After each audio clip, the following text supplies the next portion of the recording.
Presented by Adi Shakti Films.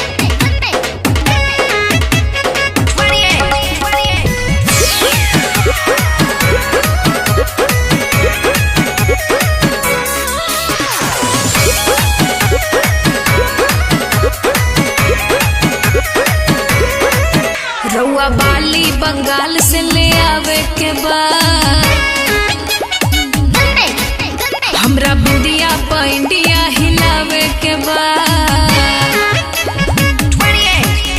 रउआ बाली बंगाल से ले आवे के बाद हमरा बिंदिया पैंडिया हिलावे के बाद रेट होके जवना के खूबे बढ़ चढ़ के हथवा के चूड़ी सैया चाही चंडीगढ़ के जदी लेके नहीं आई बता करब झगड़ा हे धनी हो कि हम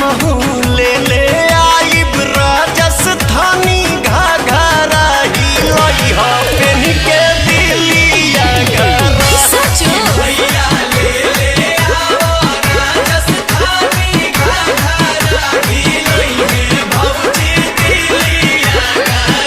तू लोग तो छुपे रहलो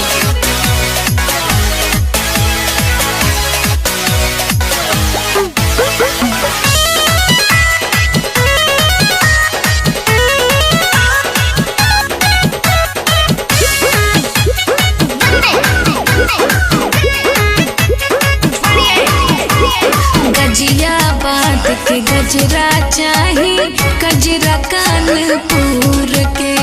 पैजनिया पटना के चाही चलूंगी दहिया तूर के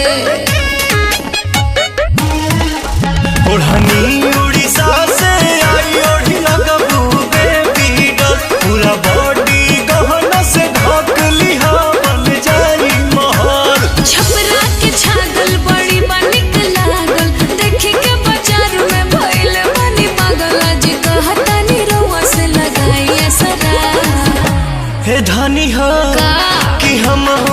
ले ले आइब राजस्थानी घाघरा हिलई हो पेन के दिलिया घरा कि भैया ले ले आओ राजस्थानी घाघरा हिलई हे भौजी दिलिया घरा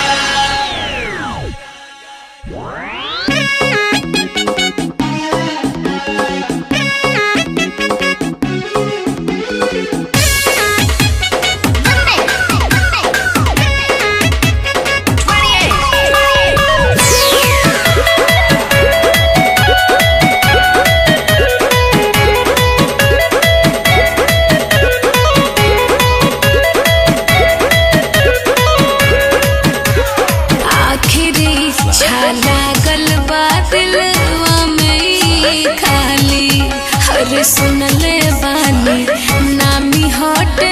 हरा के उठलाली